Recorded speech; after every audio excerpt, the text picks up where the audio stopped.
Good morning students. बच्चों, आज हम अपनी पाठ्य पुस्तक से पाठ 9 सीखो पढ़ने जा रहे हैं। यह एक कविता है। इस कविता के माध्यम से कवि ने हमें यह समझाने का प्रयास किया है कि प्रत्येक प्राकृतिक वस्तुओं से हमें कोई ना कोई सीख अवश्य मिलती है। हमें उस सीख को अपनाना चाहिए।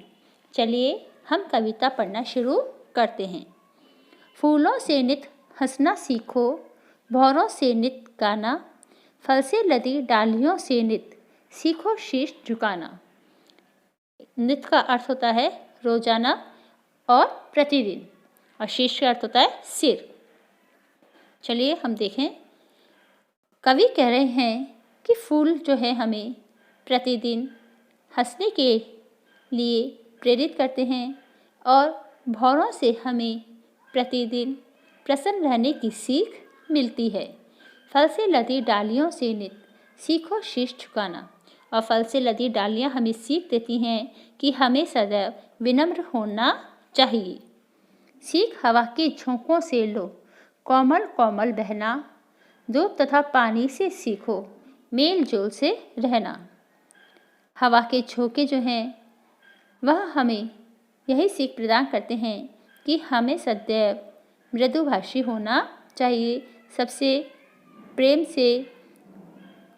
प्रेमपूर्वक सबसे हमें बोलना चाहिए तथा दूध और पानी से हमें यही सीख मिलती है कि हमें सबके साथ आपस में मिलजुल कर रहना चाहिए।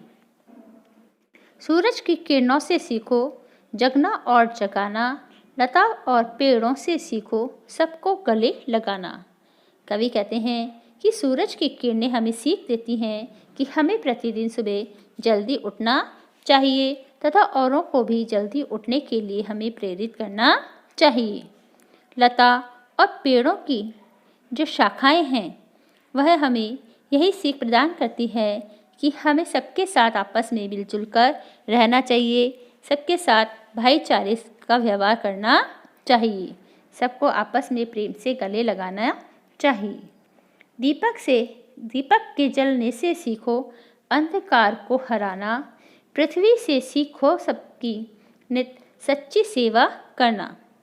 कवि कहते हैं कि जिस प्रकार दीपक को जलाने पर अंधकार का नाश होता है, उसी प्रकार हमें भी अपने ज्ञान की रोशनी से इस जगत में अज्ञान के अंधकार को दूर करना चाहिए। पृथ्वी से सीखो सबकी नित सच्ची सेवा करना। और पृथ्वी से हमें यही सीख मिलती है कि हम मानव मात्र की सच्ची सेवा करें। जिस प्रकार पृथ्वी जो है वे जगत के समस्त प्राणियों की सेवा करने के लिए हमेशा तत्पर रहती है, तो प्रत्येक प्राकृतिक वस्तुएं हमें कोई ना कोई सीख अवश्य देती है। हमें उनकी सीखों को अपनाना चाहिए और अपने जीवन में उसे सार्थक करना चाहिए। आगे हम बुकवर्क करने जा रहे हैं।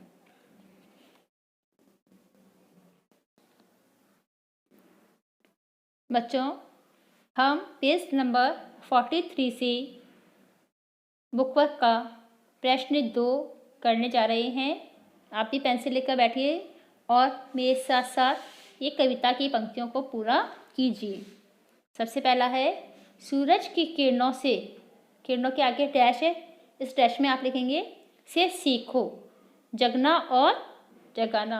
खा वाला देखिए, दीपक के डैश सीखो डैश हरना, तो इसके अंदर भरेंगे दीपक के जलने से सीखो अंधकार को हराना। अब थर्ड वाला क्वेश्चन है हमारा, सही कथन के सामने सही और गलत कथन के सामने गलत का चिन्ह लगाइए। का वाला है फूल हमें गाना सिखाते हैं, तो इसके सामने आप गलत का निशान लगाएंगे क्योंकि फूल हमें क्या सिखाते हैं? हंसना सिखाते हैं।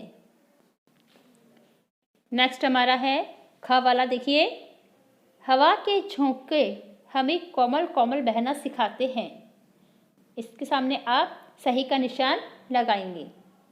ग वाला है दूध और पानी यह संदेश देते हैं कि हमें आपस में मिलकर रहना चाहिए, इसके आगे आप सही का निशान लगाएंगे। घ वाला देखें, दीपक यह सीख देता है कि हमें रात को जागते रहना चाहिए, तो इसके सामने आप गलत का निशान लगाएंगे। अब नेक्स्ट नीचे देखिए, भाषा ज्ञान में समानार्थक शब्द, आपको समानार्थक शब्दों को मैच करना है। जिस प्रकार आपको एक एग्जाम्पल दे रखा है सूरज का सूर्य, इसी प्रकार आगे के हम अपने आप करेंगे बुक में। रात का रात्रि से मैच करेंगे। कोमल, कोमल को आप मुलायम से मैच करेंगे। पानी, पानी को जल से मैच करेंगे। पक्षी को पंछी से, हवा को वायु से। इस प्रकार बच्चों हमारा बुक वर्क ख़त्म हो गया है। अब हम कठिन शब्द, शब्दार्थ और क्वेश्चन आंसर करेंगे। Okay, thank you.